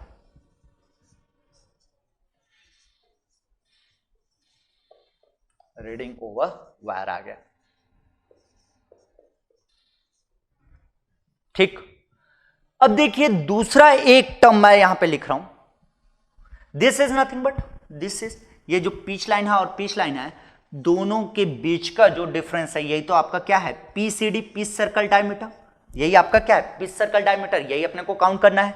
अब देखिए दूसरा मैं एक टर्म लिख रहा हूं, एक टर्मिनोलॉजी यूज करने वाला हूं, ये वाला जो डिस्टेंस है बॉटम, ये वाला बॉटम ऑफ द वायर, यहां पे बॉटम ऑफ द वायर, ये दोनों के बीच का जो डिफरेंस है, let us assume this is your T, and D is the diameter of the wire. D is the diameter of the wire or diameter of the base size wire. Let us assume ये जो आपने wire इस्तेमाल किया है उसका diameter क्या है, D है, क्या है, D है, और जितना भी चीज मैं बता रहा हूं वो कभी तभी वैलिड है जब आपका बेस्ट साइज वायर इसमें कंसिडर करने वाले हो, ठीक है ना। मतलब D is the best wire size, let us assume D is the best wire size, best wire size. So अगर मैंने इसको T माना, ये वाला यहां से लेके यहां तक का डिफरेंस जो है उसको अगर मैंने T माना, क्या माना T, so T can be written as total M, कहां गया ये वाला टोटल M जो है, M में अगर मैं ये वाला डायमीटर और ये वाला डायमीटर, दोनों डायमीटर तो सेम है ना, समझ आ रहा है क्या। ये देखिए यहां से लेके यहां तक के बीच का डिफरेंस क्या है M, कैपिटल M, उसमें ये वाला डायमीटर और ये वाला डायमीटर अगर माइनस कर दूंगा तो क्या आ जाएगा आपका T आ जाएगा, क्या आ जाएगा T। So that should be T equal to, I can write M minus 2 into diameter, M minus 2 into diameter, clear है, ठीक। अब देखिए पीस सर्कल डायमीटर मैं डेरिवेशन नहीं करवाऊंगा, डेरिवेशन नहीं करवाऊंगा, just remember formula, just remember formula. अगर बेस्ट वायर साइज पूछता है तो बेस्ट वायर साइज का फॉर्मूला क्या होगा, that is your D equal to P by 2, P by 2, where P is the pitch, ये वाला, where P is the pitch, P is the pitch, P by 2 into sec alpha. Alpha क्या है, half angle, alpha क्या है, ये total कितना था 2 alpha, उसका half, so P by 2 sec alpha is the best wire size diameter, this is your best wire size diameter.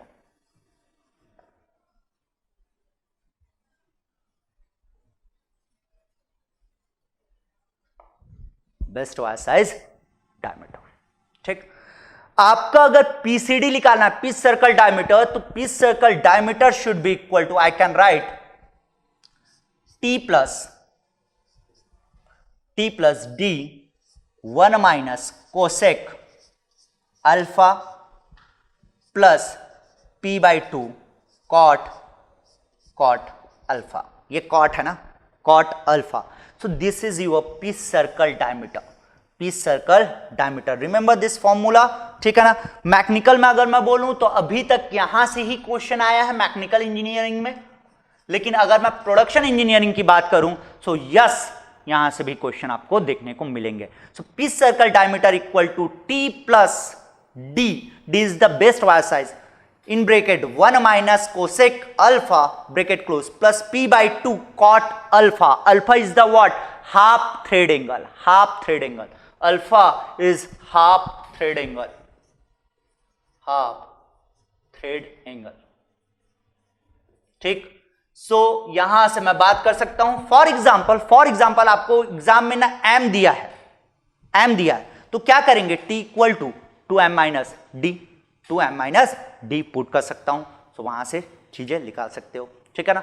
So this is your formula for the pitch circle diameter. अब आपका question होना चाहिए कि sir 3 wire method में क्या होगा। 3 wire method में ना एक वायर और यहां पे रखने वाला हूं, एक वायर यहां पे और रखने वाला हूं, ऑब्वियस है एनविल थोड़ा सा बड़ा रहेगा, ठीक है। एक वायर और साइड बाय साइड, मतलब यहां पे अगर एक वायर है तो दूसरा वायर यहां पे रख दिया, ये एनविल पूरा यहां तक आ जाएगा, ये एनविल इधर है। ये इसीलिए 3 वायर इस्तेमाल करने वाले हो कि जो माइक्रोमीटर की ओवर द वायर आपकी जो स्टेबिलिटी है वो बढ़ती है, इसलिए 3 वायर मेथड अपन इस्तेमाल करते हैं, ठीक है ना। बट फॉर्मूला और जो भी चीजें हैं, concept formula will be same for 2 wire and 3 wire. ये फॉर्मूला थोड़ा सा कहीं 10 की कॉट की जगह 10 इस तरीके से, तो वो डेरिवेशन में डिफरेंस की वजह से दिखेगा, बट ऑलमोस्ट सिमिलर चीजें आपको रहेंगी, ठीक है ना। सो मेरा रिकमेंडेशन है कि आप वो फॉर्मूला याद रखिए, ये फॉर्मूला याद रखिए, आपके क्वेश्चंस होने वाले हैं, ठीक। डी लेंथ होगी क्या वायर की, नहीं बेटा, डायमीटर होगी वायर की। Best wire size that is your diameter of the wire, diameter of the wire.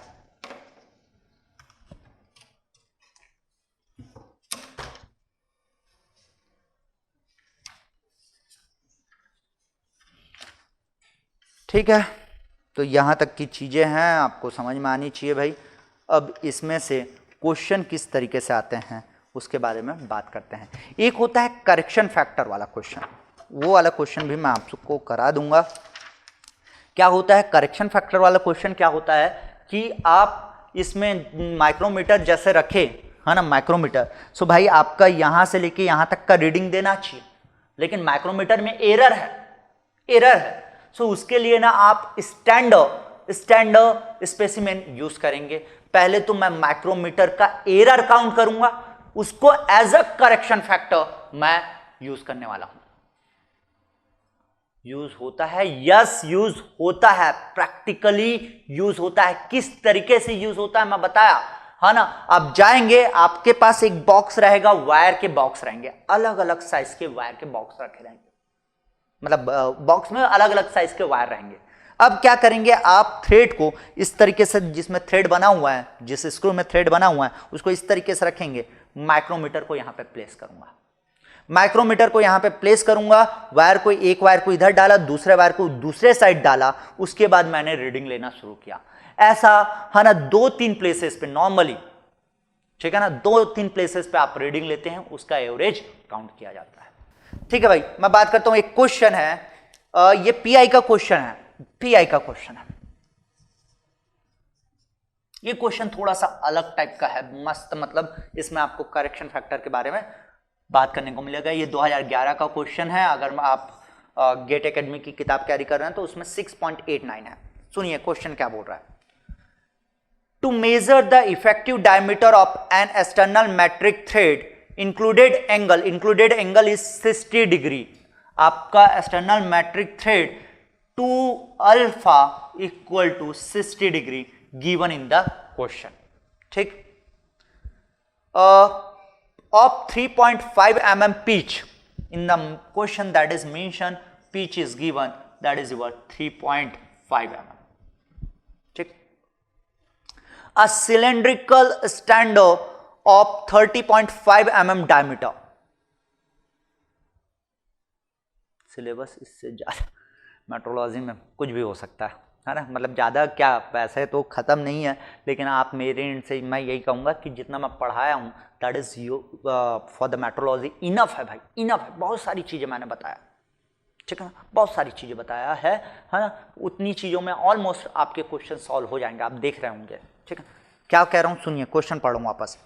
To measure the effective diameter of an external metric thread included angle is 60 degree दे रखा है, और pitch 3.5 mm, a cylindrical stand of 30.5 mm diameter, है ना, cylindrical stand, उसका diameter दे रखा है 30.5 mm। एक सिलेंड्रिकल स्टैंडर्ड है जिसका diameter 30.5 mm and the wires of 2 mm diameter each are used. Diameter of the wire is given 2 mm, मतलब for particular this question I can say best wire size is what 2 mm, I can say फिलहाल, ठीक है, जो इसमें बोला है। अब देखिए आर यूज्ड, लेकिन आगे सुनिए क्या कह रहा है। The micrometer reading over the standard and over the wires are, मतलब पहले आपने एक स्टैंडर रखा,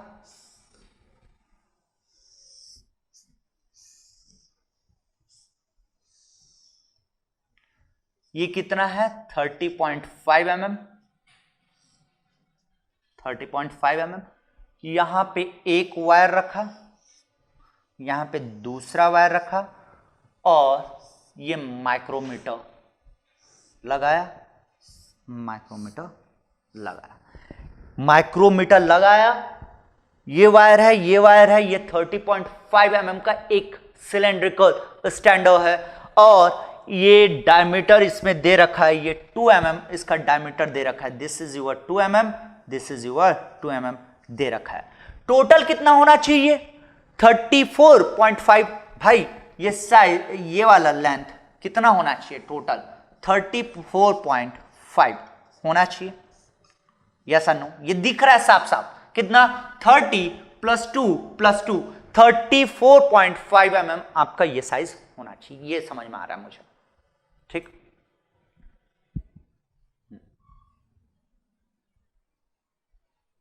ठीक है, सुनिए आगे क्या कह रहा हूं। ये कह रहा है the micrometer reading over the standard and over the wires are 16.532 mm and 15.398 mm respectively over the wire and over the standard।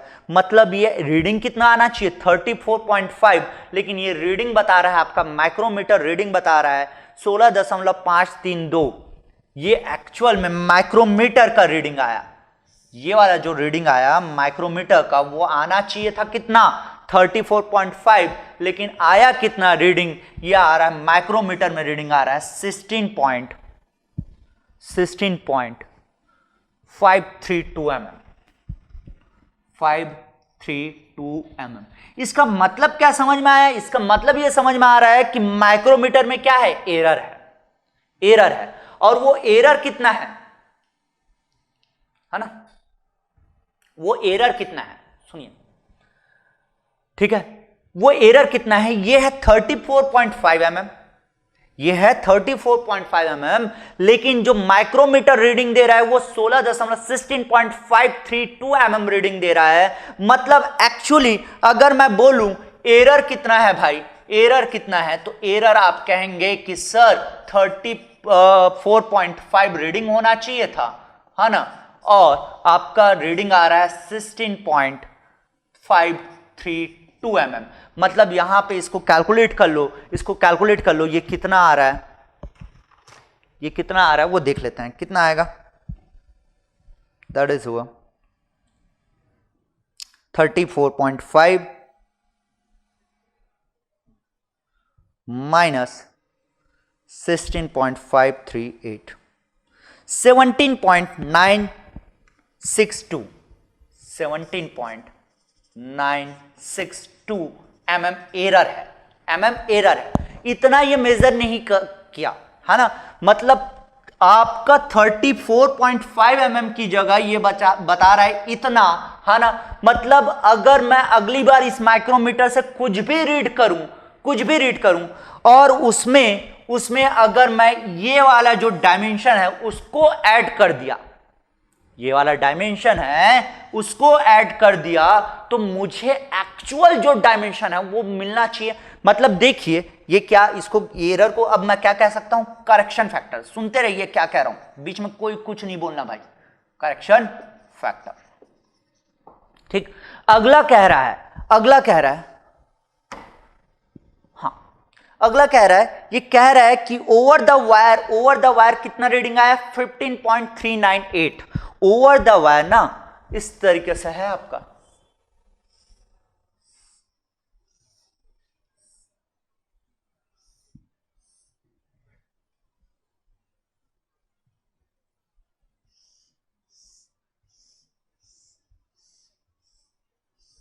जैसे ही यहां पे वायर रखा, क्वेश्चन कब का है वो मैं बता दिया भाई आप, और गिवन डेटा के साथ मैं बात कर रहा हूं, है ना। 2011 का पीआई का क्वेश्चन है तो आप निकाल सकते हैं आराम से, गेट का क्वेश्चन है। यहां पे आपका क्या रखा, ये माइक्रोमीटर रखा, और ये माइक्रोमीटर में रीडिंग आ रहा है 15.398 mm ये रीडिंग आ रहा है माइक्रोमीटर में 15.398 mm। मतलब अभी भी ये इतना रीडिंग के बारे में वो बात नहीं किया होगा, इतना आपका क्या हो गया होगा, उसमें छूटा होगा। मतलब एक्चुअल साइज यहां से लेके यहां तक एक्चुअल साइज कितना होगा, भाई, actual will be what 15.398 mm जो आया वो, है ना, माइक्रोमीटर से। और जब स्टैंडर्ड स्पेसिमेन लिया था तो वहां से मुझे पता चला था कि माइक्रोमीटर इतना रीडिंग तो देता ही नहीं, so that should be the added, है ना, वो करेक्शन फैक्टर कहलाएगा, वो ऐड करूंगा। समझ में आया? वापस सुनिए भाई, आपने ना एक माइक्रोमीटर उठाया ना, उसका रीडिंग इस तरीके से है कि वो ना 34.5 को मेजर करके बताता है कितना 16.532 mm, मतलब 34.5 mm जो है डायमेंशन उसको मेजर करके बता रहा है वो 16.532 mm, ठीक। लेकिन अगर मुझे उसी माइक्रोमीटर का इस्तेमाल वायर, ये वाला लेंथ है ना, length over the wire measure करना है, सो उसमें रीडिंग अगर ये आ रहा है, सो वो एक्चुअल रीडिंग नहीं है, तो कितना खा गया होगा माइक्रोमीटर, वो खा गया होगा इतना, ये वाला। So that should be added in the reading of micrometer. अगर इस रीडिंग में मैं वो करेक्शन फैक्टर को ऐड कर दूंगा, सो आपको एक्चुअल साइज मिल जाएगा। This is nothing but this actual size is the actual M, ये वाला एम के बराबर होगा। एक्चुअल एम कितना आया 15.398 प्लस 17.962 कितना आया ये बताइए, ये कितना आया ये बताइए।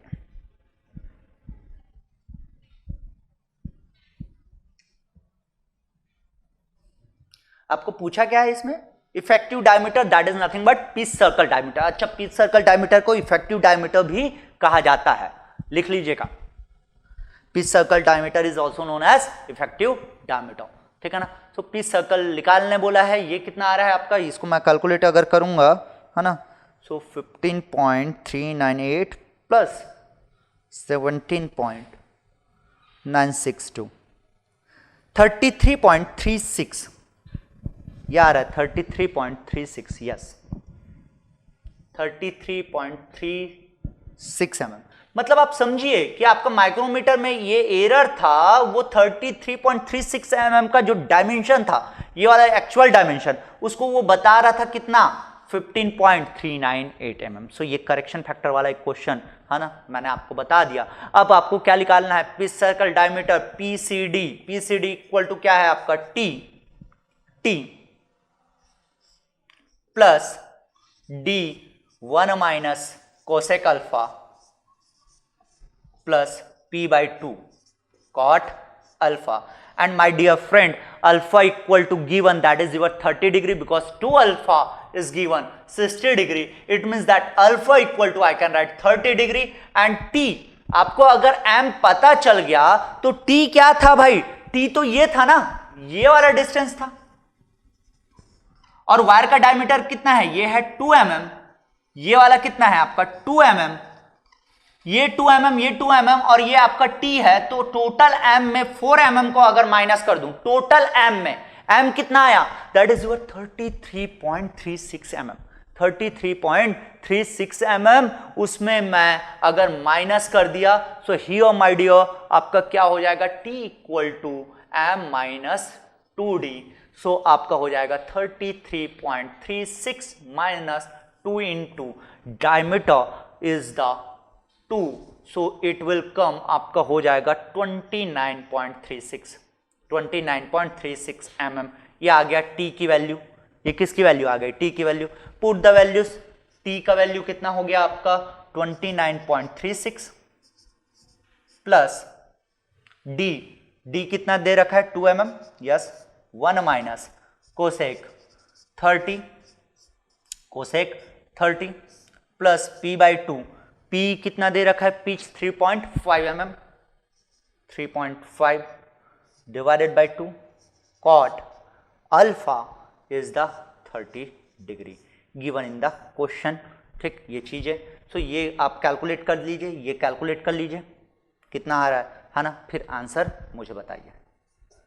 29.36 that is your t plus 2 is the diameter of the wire, bracket में 1 minus cosec alpha that is your half thread angle 30 bracket close plus pitch मतलब 3.5 डिवाइडेड बाय 2 कॉट 30, कितना आ रहा है आंसर मुझे बताइए।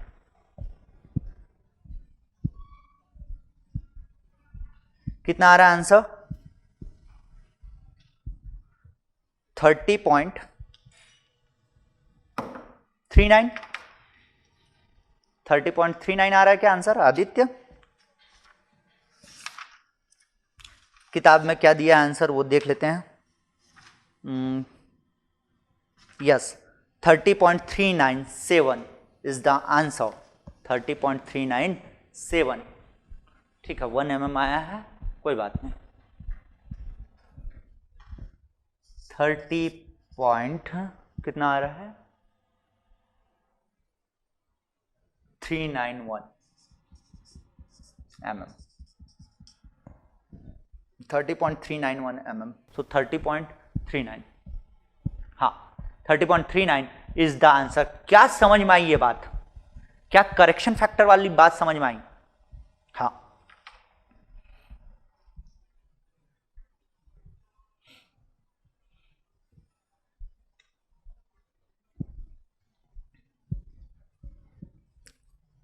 क्या आपको करेक्शन फैक्टर वाली बात समझ में आई?